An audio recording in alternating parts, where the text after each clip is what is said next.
I'm Dolly Curtis. I'm visiting with Emil Tramposch in Monroe at Mr. Tramposch's beautiful, beautiful residence. It's fun to come here. Hi, Mr. Tramposch. Hi, Dolly. How are you? You know, I came one time many years ago on a Saturday morning to see you and to look at the ground cover that you grow here. Well, we used to. Now we're not really growing. I'm growing a little bit for my son. But I sold the business. I'm just enjoying retirement and working in the garden. Sounds like fun. It is. It's the best part of my life. Just to be able to get out in the garden and work down the nursery and just enjoy it. I have to tell you, though, the time I came, I had never been to the Monroe Green. And when you first see it, it does make you feel like you're going back in time. It's one of the nicest greens in Connecticut. It is. And it's well taken care of. It's owned by the two churches. It's not a public green. It's owned by the churches. And it's deeded to the two churches, and they take care of it. They have their fairs on it. And it's a well-used green. Well, I came here and it was a misty Saturday, and then I found myself in your beautiful, lush, green outdoors, and I really thought I was in heaven for a while. Well, you know, Dolly, when we moved up here in '44, Monroe was just a small town, I think 1,200 people, and this area that we're sitting in was absolutely just a farm. We had the farmer come in with the haying machine and cut it down, but you look at all these trees. Wow. They're all volunteer, and well, 40, it must be since '44, whatever time that is. All these things have grown voluntarily, except the smaller things, the ornamentals. Well, these things, all these wonderful Pachysandra and all these beautiful plants around here you've put in, right? These little garden spaces. And tested them out, tried to see how they work in different places. Some things work, and some things become weeds and become invasive, and we can't get rid of some of them. They've just taken over the garden. I understand you're very knowledgeable about ground cover and spent a lifetime learning about it. Yeah, knowledgeable. With all the mistakes we made, we found a lot of things that we knew were not to the benefit of the garden, because once you start putting in ground covers, there's no way of stopping them. Really? It's that prolific once it gets going? Some of them, Lamium, Igopodium, and Lysimachia, some of the things that do a nice job where it's open. But once you get them into a small garden like this, it's just impossible to get rid of them. You have a real talent, though, I see, from walking around here, making places look very different than they really must be. Yeah, and it doesn't take much room. Like this little area here, just a few days ago, I started putting in this terrace. And then it gives this looks like it's been here for 20 years, and this just happened a few days ago? Well, the plants were here, but the terrace, I just put the brick in yesterday, and we're building a little garden behind us. We call this our meditation area. Meditation area. So you must get a real good feeling inside when you get to, produce something like this. Oh, yeah, and it's fun. The arthritis catches up with me once in a while. It's probably good, though, to keep moving. Oh, yeah, that's the best thing. Well, you're not on that terrible schedule of having to produce all these plants now, except the ones that you are still growing, bringing to Massachusetts to your son's nursery. That's true, and that's the nicest part of all.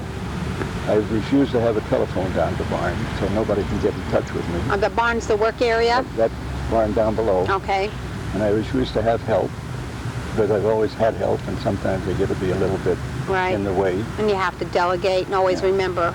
And I've gotten rid of all the unnecessary and aggravating parts of the business and just enjoying what we've got here. It's nice. And it wouldn't be possible if it weren't for Jane, because she's planted all of these impatiens and begonias. I raise them, she plants them, and works like a dog in the garden. Really? Luckily, yeah. It was really your interest, though. Oh, yeah.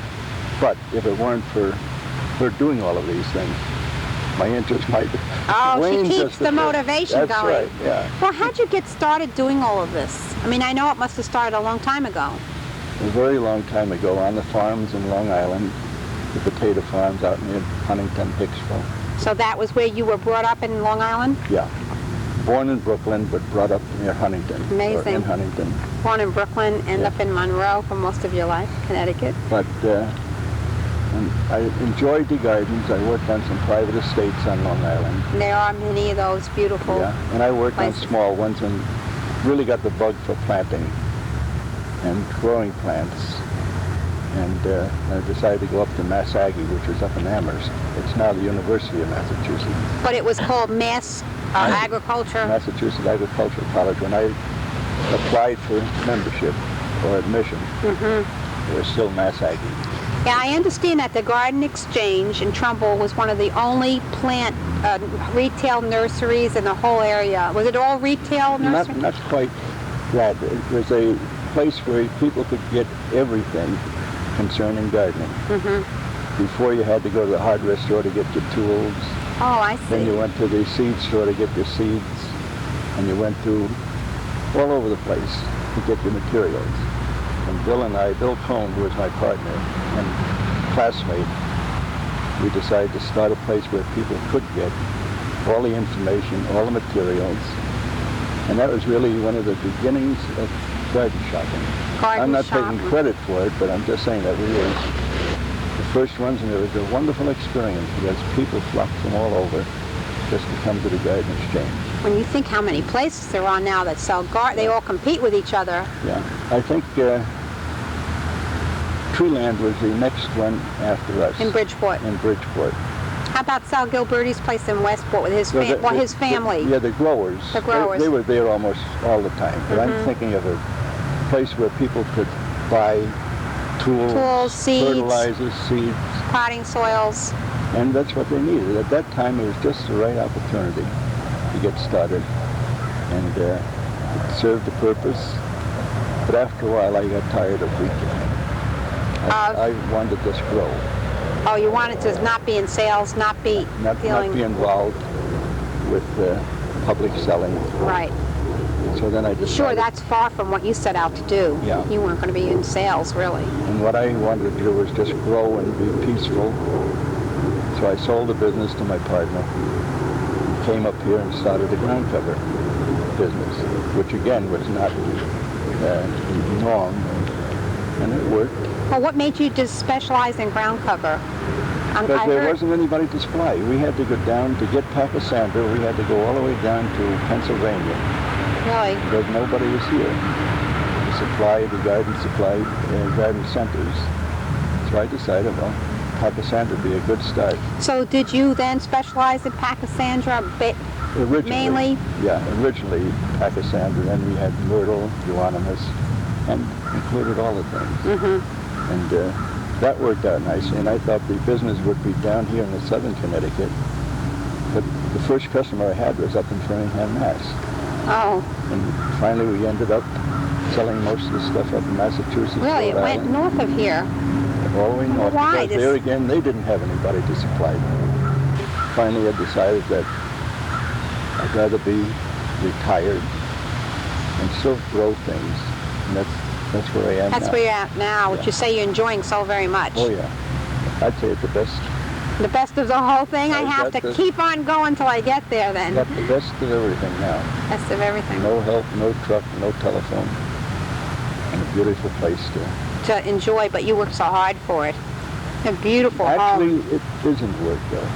It's hard work, but it's not work when both of us work weekends and other people are out playing golf, and we say we're crazy doing this, but it's not. We've spent the last 3 or 4 weekends just working in the garden. Working out. And it's fun. Now, I understand you also have a wonderful variety of another plant here that you've specialized in called Hofska. Oh, hosta, yeah. What is that? Well, this one here, I don't know if you can see this, but that's one of the hostas. My son specializes in those up in Massachusetts.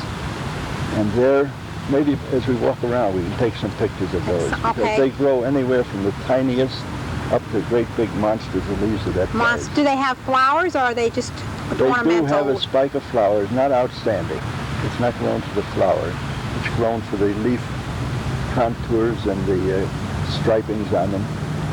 And the fact that they are herbaceous, you don't have to worry about them for the winter. Really? So you just leave them there? They just sort of dormant? They keep growing.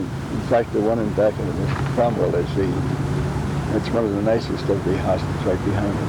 Oh, okay, we'll get a look. Yeah. I think as we walk around, take a look at something and see the difference. Well, maybe it would be wrong if we didn't share some of the beautiful spaces here, and I think maybe we'll leave this serene place, meditation garden, and go look at some of the other spaces here.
Now these were last year's cuttings. We did this in July, and here's what the root looks like. Okay, so that's one year old? Yeah, this is the cutting we put in last year from here up.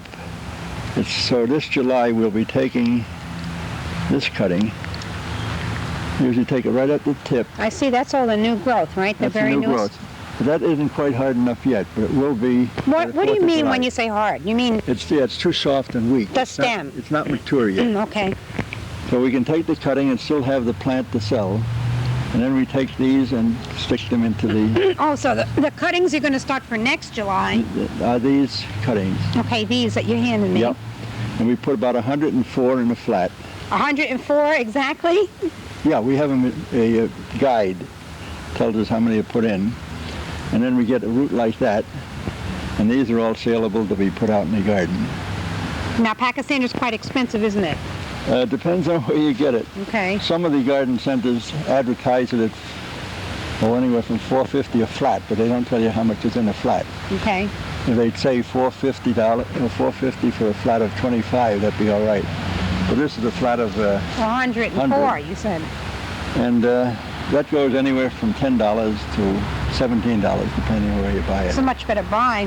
Boy, I think so. Mm-hmm. And usually you get 100 plants in there. That's a nice solid flat. But is it normally something that takes very well? I mean, one-year-old cutting like that, if you're buying it, will that pretty much be taking sturdy? You put about 4 to a square foot. And people who want to do a lot of ground cover should only buy a few flats and then make their own cuttings. Like they should make their own cuttings in July. Yes, here they planted. Now I got it. you've got here to Right. duplicate them out. But they have to have that new growth and cut that off in July. That's right. And then start this for themselves for the next Put it right July. in the flat, yeah. And, yeah, my father used to just take the cuttings off the field and make them, instead of sticking them in the flat the way we do here so we can sell them, he would have the ground ready in the garden and just stick them about 2 inches apart and keep them moist and a little bit shaded. And if you put them in sometime around the 4th of July, by the middle end of September, you've got nice rooted plants. it's Not as well wonderful. rooted as this. No. But see, this is the way they should be. You get good roots. You won't have any problem with that. Right, that looks pretty good. Except they have a lot of young children are going to ride over them like I always had bikes. Yeah. Well, you can take those home and stick them in Okay, the ground. see if it works. Now, It'll what work. happens all winter? Let's say you take the top parts off and you get them started for the next July, sell the actual plants, Yeah. have the roots. Where do you keep them all Well, winter? these frames, they're just very crude frames, but they keep the wind and the sun out. We put them down here just as you see through this area here. And now we have this microfoam. Oh, it's like packing material. It's just like packing material, and we just lay it over the plants. And attach it so it doesn't blow? Yeah, we attach it right to this board here. We just staple it every once in a while. And that keeps enough heat to keep them? We're not really interested in the heat. We're interested in keeping the cold out. So they don't- The constant changing of the temperatures, but the water gets through it. The temperature is, Oh, that's fantastic. and that comes in 6 feet wide, so we just roll a hole. Like roll roll right over the out. top of it. And leave it there all winter long, and in the spring, they're almost as good as that. And then you start watering them? You don't have to, because the water goes right through this. Right through There's that. hardly anything you have to do during the winter, except when you cover, just before you cover them over, it's good to spray them with a fungicide, just so that nothing happens inside. It's not a difficult job. But it's a whole year's growth, though, till It's a that's whole, the whole point. year's growth. It'll take you, usually we do it in July. They're saleable by September, but it's better to hold on to them until Till spring. people start frying in April. Yeah, if you start April, March, April, whenever the ground is ready. And And then that plant's almost a year old, yeah, or more it's than that. Just about a year old by the time you get it going. But all of this is new growth, and all of this down I here is see the that old the growth. lighter green and the tall stalks Yeah. are the new growth that need to be cut off, and really whole separate plants are Yeah. started from them. But it'd be best for them to wait until the new growth is hardened off or mature. Which would be by July 4th, you're saying? Usually we said about July 4th. After that, why, you cut until about the middle end of August, just so you don't have to use heat in the greenhouse. That's why we always said we use it on God's time. Yeah. It doesn't cost us Get away anything. with it, huh? That can only grows in shade, Pachysandra? No, it'll grow in in full sun if the ground is right. But if the ground isn't peat mossy like this stuff here, Yeah, it looks like very nice, that peat mossy. and if it's a lot of peat moss and humus and fertilizing constantly, you can get a nice green growth in the full sun. But if it's out in a gravel bank and in the sun, you're not going to get much good growth. I see you also grow a myrtle. Myrtle, euonymus, pachysandra, ivy. We got loads of ivy. There's some frames of ivy over there that they're good hardy type of ivy. And that's basically A lot of ivy growing inside your big barn. where we have our stock plants in the greenhouse behind the barn. And that is a little bit longer proposition. You have to grow the ground covers quite a long time. Like this ivy in the ground here doesn't make good cutting because you need nice long runners. That come down. And we cut them down at the end of around October. So you cut back the long runners. We let them That's grow when you make the from now. cuttings. Yeah, they're up on the bench now, and they'll grow right down to the ground. Then we take the runners and chop them up. And Now what month is that? anytime, you can do it almost any time of year. We start in, I'd say around October, and go right until after Christmas. I wonder what you're doing January, when you get a couple months off here, January, February? No, we're working with myrtle cuttings It's a full year proposition. Okay. That's what I like about it. You like that? And if it rains, I can go inside, and if it's cold, I can go inside, and if it's nice sunshine like today, I'm out enjoying it. Of course, there's so many different parts to it. So many parts, and it's a slow, almost a mindless type of occupation. You can close your mind off, put on a tape, and Oh, it's a just meditation. reminisce. Yeah, it's wonderful. It's a rhythmic kind of thing. Yeah. And the different ground covers all get cut. The cuttings are different months. Different months, different ways of doing it. But anybody who needs ground covers, needs a lot of them, can easily make their own. From what, just buying a couple of flats. They don't need to spend all that money then. No, in fact, all the ivy that we've had on the place, I bought one flat of ivy when I started. No. That had 100, and we sold millions of them. From the 100 plants in one 100. flat? There was a certain variety that I wanted called Thorndale. And I bought it from the fella down in Fairfield. And that's all that we've grown, just Thorndale. Just from that one flat. That's Yeah. like the Guinness Book of Records or something. It's We like should... the shmoo, you know, Al Cap's Yes. shmoo. You just keep growing. And you can cut small cuttings, large cuttings. I usually take just a two-noted cutting. Two noted. I saw top and bottom. Yeah, top and bottom. Half inch above, Half-inch below the bottom one. half inch And below. there are two of the nodes, or two of the leaves. But it's very simple. Just patience. Patience and time. Geez, so when people say, oh, ground cover, it's beautiful, but it's so expensive, you have to put in so many plants. Yeah. Well, it isn't. If you go out and buy them, sure. Because one flat will only do about 25 square feet. Okay. And that's 5 by 5. You figure about $15, $20 for a flat. That's expensive. Right, if you're going to start covering with all these new... When you look at all the Pachysandra that's here and down the back, we've made all the cuttings and stuck them all. It's a wonderful story, I'll tell you. Yeah. Great. Okay?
Well, here we are in a little courtyard that Em tells me used to be the barnyard, and it's just one beautiful enchanting spot. It's one beautiful enchanting spot after another here, Em.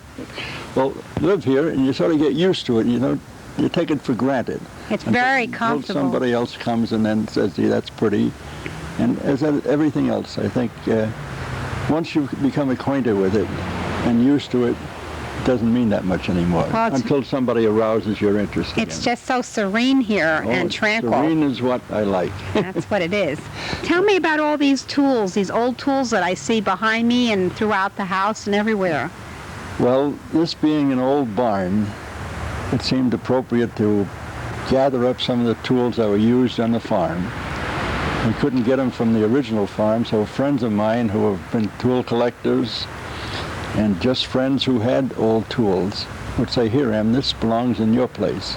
We got cultivators, we have ice saws, we have this wheel, the sharpening wheel, which is an original. And I asked a friend if he had an old wheelbarrow. I didn't want an iron wheelbarrow, iron wheel. So I said, do you have a wooden one? He said, oh yeah, I got that down in the cellar. So he brought that over.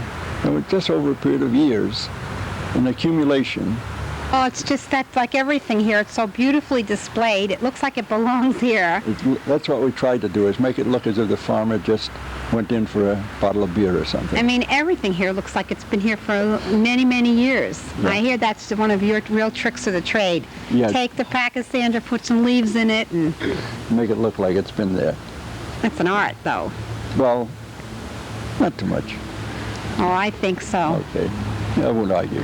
Also, the house is beautiful. Could you take a minute and talk just a little bit about this wonderful residence that you have? This was the old barn. The building we're looking at there is the old cow shed. And there used to be 20 heads of cow would gather here for milking time. Right here where we're standing. Right where we're standing.